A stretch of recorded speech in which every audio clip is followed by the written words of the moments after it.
O oitavo artigo do Credo, Creio no Espírito Santo, nos introduz no mistério mais íntimo da vida divina, a Santíssima Trindade. Deus é um só em essência, substância e natureza, mas subsiste em três pessoas realmente distintas: o Pai, o Filho e o Espírito Santo. Essa distinção não implica divisão, mas relação. Como ensina Santo Tomás de Aquino, Deus é absolutamente simples e as distinções pessoais existem apenas segundo relações de origem. O Pai é princípio sem princípio. O Filho procede do Pai por geração intelectual, como o Verbo, e o Espírito Santo procede do Pai e do Filho como amor. Aqui está o núcleo do mistério. Não são três deuses, mas um único Deus em três relações subsistentes. A patrística aprofunda esse mistério com uma linguagem viva. Santo Agostinho afirma que o Espírito Santo é o amor mútuo do Pai e do Filho, amor tão perfeito que é considerado uma pessoa. São Basílio Magno, em seu tratado sobre o Espírito Santo, insiste que ele deve ser adorado e glorificado com o Pai e o Filho, pois participa plenamente da mesma natureza divina. São Gregório Nazianzeno chega a dizer que negar a divindade do Espírito é romper a própria estrutura da fé cristã. Já São Cirilo de Jerusalém ensina que o Espírito não é criatura, mas aquele que santifica, ilumina e diviniza as almas. O Catecismo do Concílio de Trento retoma essa tradição e afirma que o Espírito Santo é Deus verdadeiro, da mesma substância do Pai e do Filho, e que sua missão é santificar os fiéis, aplicando-lhes os frutos da redenção. O Catecismo de São Pio X, por sua vez, com clareza pedagógica, ensina que o Espírito Santo é a terceira pessoa da Santíssima Trindade, que procede do Pai e do Filho, e que é enviado às almas para torná-las santas. Entramos então na explicação mais profunda de antena espiritual, entre aspas, uma metáfora que o padre Raul Regula, do Instituto Bom Pastor de Belém, usou. Essa antena espiritual, na verdade, embora uma metáfora um pouco bem direta, bem simples, é extraordinária do ponto de vista teológico. Os dons do Espírito Santo são como capacidades sobrenaturais que tornam a alma receptiva às moções divinas. Santo Tomás de Aquino explica, na Suma Teológica, que enquanto as virtudes operam segundo o modo humano elevado pela graça, os dons operam segundo o modo divino, tornando o homem dócil ao Espírito Santo. Ou seja, a virtude é como remar com esforço. O dom é como abrir a vela ao vento do Espírito. A antena, portanto, é essa disposição interior de docilidade. Uma antena defeituosa ou mal posicionada não capta o sinal. Assim também a alma em pecado grave ou endurecida pela tibieza não percebe as inspirações do Espírito. Já a alma em estado de graça, purificada e exercitada nas virtudes, torna-se sensível, fina, quase intuitiva para as moções divinas.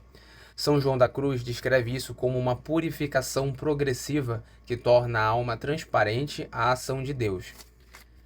Santa Teresa de Ávila fala de uma morada interior, onde Deus habita e fala silenciosamente à alma.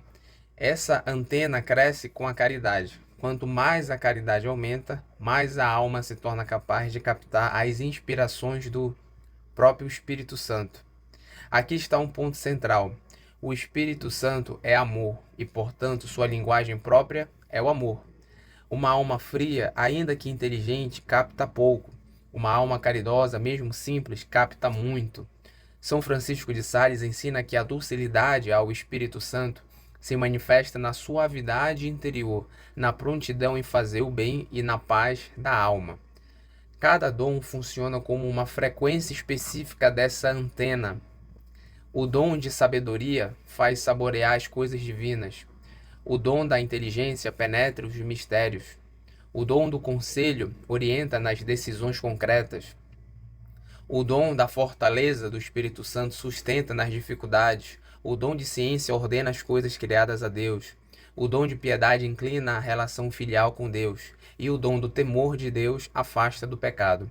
Santo Tomás ainda mostra que esses dons do Espírito Santo aperfeiçoam as virtudes correspondentes aos mesmos dons, elevando-as a um nível mais alto, quase instintivo, mais sobrenatural. Essa dinâmica aparece claramente na Escritura. São Paulo afirma: todos os que são guiados pelo Espírito de Deus são filhos de Deus. Carta aos Romanos, capítulo 8. E ainda, o amor de Deus foi derramado em nossos corações pelo Espírito Santo que nos foi dado. Carta aos Romanos, capítulo 5, como já citado. Aqui vemos que o Espírito não apenas ensina externamente, mas move internamente. Ele é princípio de vida nova.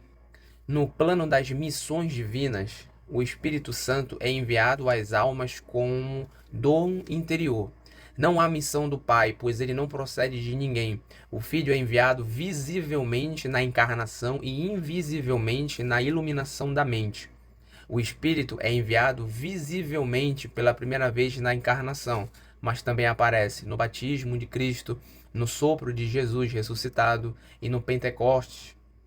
E invisivelmente, o Espírito está em cada ato de amor verdadeiro. Santo Tomás afirma que essa missão invisível ocorre quando há um novo modo de presença de Deus na alma pela graça. É aqui que a imagem da antena se aprofunda ainda mais. Não se trata apenas de captar sinais, mas de ser habitado por Deus.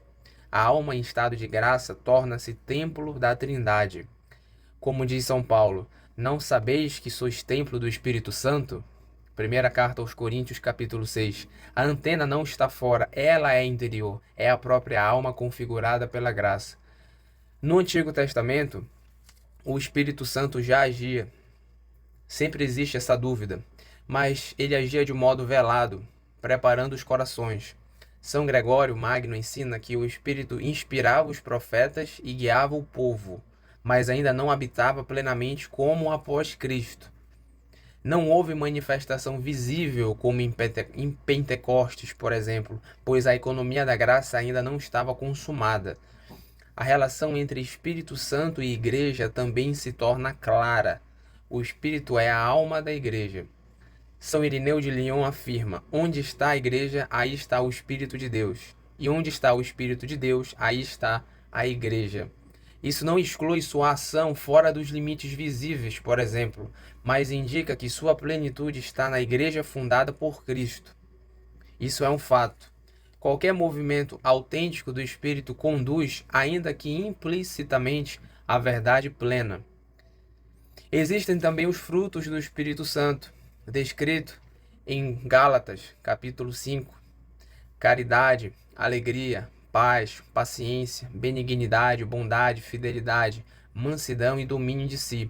São sinais de que a antena está funcionando bem. São efeitos quase espontâneos da presença divina. Santo Agostinho observa que esses frutos são a doçura da alma que vive em Deus. São consequências dos dons do Espírito Santo. Por fim, o nome Espírito Santo revela a sua própria essência. Ele é Espírito, sopro, movimento, vida, e é santo, fonte de toda santidade.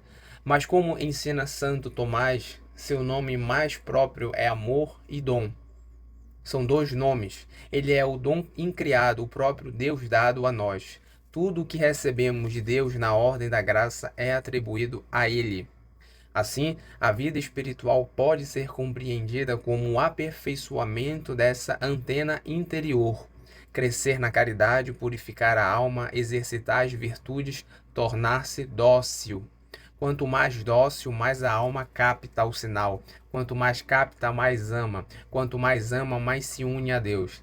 E nesse círculo divino, a alma é progressivamente transformada até poder dizer com verdade que já não vive ela, mas é o Espírito Santo que vive nela, conduzindo-a à plena comunhão com a Santíssima Trindade.